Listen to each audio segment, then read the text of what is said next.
প্রায় ৯ দশকের প্রাচীন ঐতিহ্য বজায় রেখে মাঘী পূর্ণিমার পুণ্যতিথিতে উৎসবের জোয়ারে ভাসল পূর্ব মেদিনীপুর জেলার মাসুড়িয়া গ্রাম।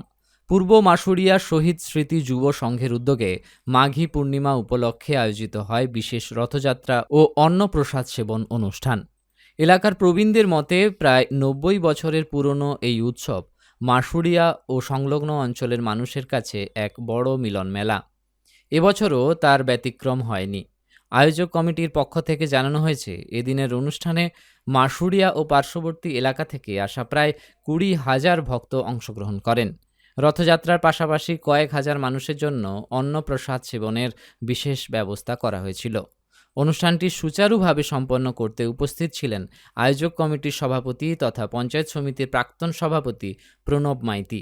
এছাড়াও উপস্থিত ছিলেন সন্তোষ কুমার মণ্ডল, দেবাশিস পট্টনায়ক, প্রভাত কুমার মাইতি, বাদল চন্দ্র মান্না, বিমল মণ্ডল, রবীন্দ্রনাথ পট্টনায়ক, শ্যামল পট্টনায়ক সহ অন্যান্য বিশিষ্ট ব্যক্তিরা। কমিটির সভাপতি প্রণব মাইতি জানান, এই মেলা ও রথযাত্রা আমাদের গ্রামের অহংকার। সাম্প্রদায়িক সম্প্রীতি ও ভ্রাতৃত্বের বার্তা ছড়িয়ে দিতেই শহীদ স্মৃতি যুব সংঘ প্রতি বছর এই বিশাল কর্মযজ্ঞের আয়োজন করে।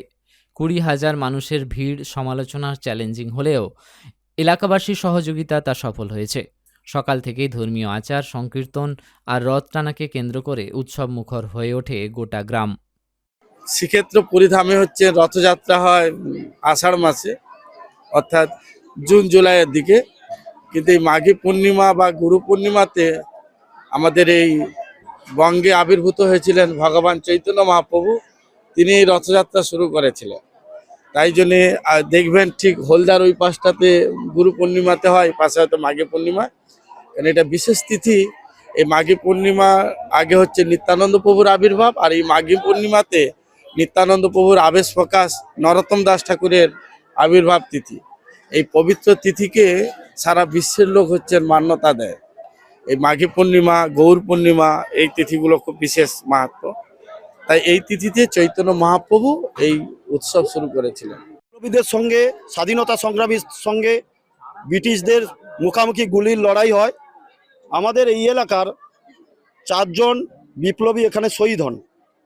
তৎকালীন মুখ্যমন্ত্রী, পরবর্তীকালে মুখ্যমন্ত্রী অপূল্য সেন, রাজ্যপাল কৈলাসনাথ কার্জু এখানে এসে একটি ভিত্তিপ্রস্তর স্থাপন করেন এবং শহীদ বেদিও এখানে নির্মাণ করেন।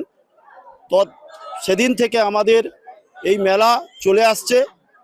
এই মেলায় আমরা প্রত্যেক বছর মাঘী পূর্ণিমা শ্রী শ্রী জগন্নাথ দেবের রথযাত্রা এবং ঠাকুরমা স্বামীজির বিশেষ পূজা অর্চনা করে আমরা মেলাটা শুরু করি। 9 দিন ব্যাপী আমাদের এই মেলা হয়।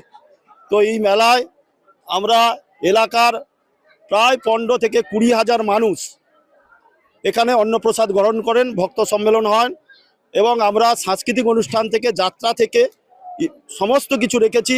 আজকের যে মেলা হলো, আজকের যে অনুষ্ঠান, এখানে রামকৃষ্ণ মঠ মিশনের মহারাজ এসেছিলেন, শ্রীমৎ স্বামী সর্বপ্রদানন্দজি মহারাজ এসছেন, এখানে উদ্বোধন করে গেছেন। পরবর্তীকালে আমাদের মায়াপুর ইস্কন থেকে মহারাজরা এসছেন, নাম সংকীর্তন হচ্ছে।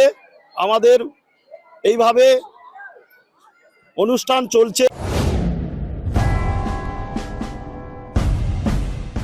চিন্তায় পড়ে গেলাম, আমাদের এই বেলদা এলাকায় বাচ্চার জন্য ভালো কোনো ইংলিশ মিডিয়াম স্কুল কি নেই? চিন্তা করছো কেন? আমি তো কালকেই টিভিতে দেখলাম, আমাদের কাছেই তো রয়েছে সেন্ট আর্নল্ডস স্কুল। আপনি কি আপনার সন্তানের জন্য সঠিক স্কুল খুঁজছেন? আপনার সন্তানের মজবুত বা সঠিক ভিত গড়ে তুলতে আজই চলে আসুন বেলদার সেন্ট আর্নল্ড স্কুল। আমরা দিচ্ছি গুণগত মানের শিক্ষা সিবিএসই পাঠ্যক্রম অনুসারে, যা শুধু পুঁথিগত বিদ্যায় আটকে থাকে না, বরং আপনার সন্তানের সার্বিক বিকাশে সাহায্য করে। আমাদের বৈশিষ্ট্য: অত্যাধুনিক ডিজিটাল ক্লাসরুম ও সমৃদ্ধ লাইব্রেরি, উন্নত সায়েন্স ল্যাব ও মিউজিক ক্লাস, এবং এখানে খেলাধুলার জন্য রয়েছে বিশাল বড় খেলার মাঠ। আরও বিশদে জানতে যোগাযোগ করুন Saint Arnold school, Amdan post, Khatnagar, district Paschim Medinipur. বিশদে জানতে স্ক্রিনে দেওয়া নাম্বারে যোগাযোগ করুন।